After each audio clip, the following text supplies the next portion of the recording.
بسم اللہ الرحمن الرحیم۔ السلام علیکم۔ آج ہم علامہ اقبال کی مشہور زمانہ نظم شکوہ پڑھیں گے۔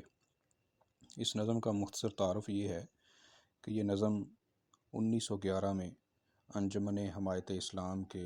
اجلاس میں پڑھی گئی، اور یہ نظم جو ہے بیک وقت ہماری عظمت رفتہ کی تاریخ بھی ہے، اور زبوں حالی کا شکوہ بھی ہے، اور بہترین دعوت عمل بھی ہے۔ اس نظم کے کل 31 بند ہیں،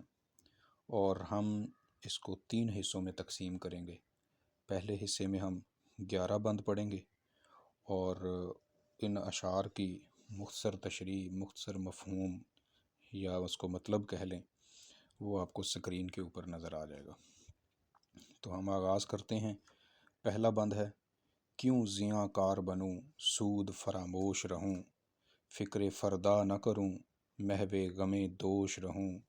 نالے بلبل کے سنوں اور ہمہ تن گوش رہوں، ہم نوا میں بھی کوئی گل ہوں کہ خاموش رہوں، جرأت آموز میری تاب سخن ہے مجھ کو، شکوہ اللہ سے خاکم بدہن ہے مجھ کو،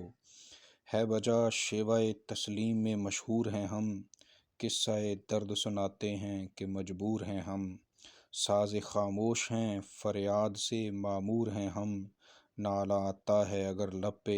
تو معذور ہیں ہم، اے خدا شکوہ ارباب وفا بھی سن لے، خوگر حمد سے تھوڑا سا گلہ بھی سن لے، تھی تو موجود ازل سے ہی تیری ذات قدیم، پھول تھا زیب چمن پر نہ پریشاں تھی شمیم، شرط انصاف ہے اے صاحب الطاف عمیم، بوئے گل پھیلتی کس طرح جو ہوتی نہ نسیم،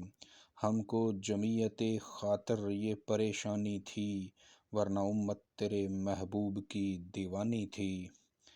ہم سے پہلے تھا عجب تیرے جہاں کا منظر، کہیں مسجود تھے پتھر کہیں معبود شجر، خوگرے پیکرے محسوس تھی انساں کی نظر، مانتا پھر کوئی اندیکھے خدا کو کیوں کر،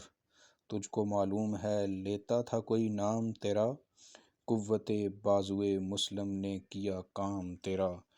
بس رہے تھے یہیں سلجوق بھی تورانی بھی، اہل چین میں ایران میں ساسانی بھی، اسی معمورے میں آباد تھے یونانی بھی، اسی دنیا میں یہودی بھی تھے نصرانی بھی، پر تیرے نام پہ تلوار اٹھائی کس نے، بات جو بگڑی ہوئی تھی وہ بنائی کس نے، تھے ہمیں ایک تیرے معرکہ آراؤں میں، خشکیوں میں کبھی لڑتے کبھی دریاؤں میں، دیں اذانیں کبھی یورپ کے کلیساؤں میں، کبھی افریقہ کے تپتے ہوئے صحراؤں میں، شان آنکھوں میں نہ جچتی تھی جہاں داروں کی، کلمہ پڑھتے تھے ہم چھاؤں میں تلواروں کی، ہم جو جیتے تھے تو جنگوں کی مصیبت کے لیے، اور مرتے تھے تیرے نام کی عظمت کے لیے، تھی نہ کچھ تیغ زنی اپنی حکومت کے لیے، سر بکف پھرتے تھے کیا دہر میں دولت کے لیے، قوم اپنی جو زر و مال جہاں پر مرتی، بت فروشی کے عوض بت شکنی کیوں کرتی، ٹل نہ سکتے تھے اگر جنگ میں اڑ جاتے تھے،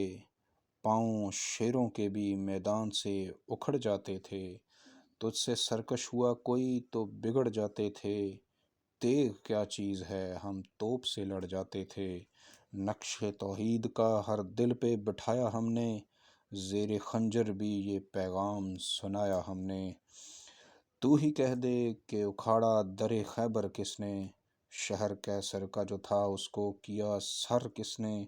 توڑے مخلوق خداوندوں کے پیکر کس نے، کاٹ کر رکھ دیے کفار کے لشکر کس نے ٹھنڈا کیا آتش کدائے ایراں کو، کس نے پھر زندہ کیا تذکرہ یزداں کو، کون سی قوم فقط تیری طلبگار ہوئی، اور تیرے لیے زحمت کش پیکار ہوئی، کس کی شمشیر جہانگیر جہاں دار ہوئی، کس کی تکبیر سے دنیا تیری بیدار ہوئی، کس کی ہیبت سے صنم سہمے ہوئے رہتے تھے، منہ کے بل گر کے هو اللہ احد کہتے تھے، آ گیا عین لڑائی میں اگر وقت نماز، قبلہ رو ہو کے زمیں بوس ہوئی قوم حجاز، ایک ہی صف میں کھڑے ہو گئے محمود و ایاز، نہ کوئی بندہ رہا اور نہ کوئی بندہ نواز، بندہ و صاحب و محتاج و غنی ایک ہوئے، تیری سرکار میں پہنچے تو سبھی ایک ہوئے۔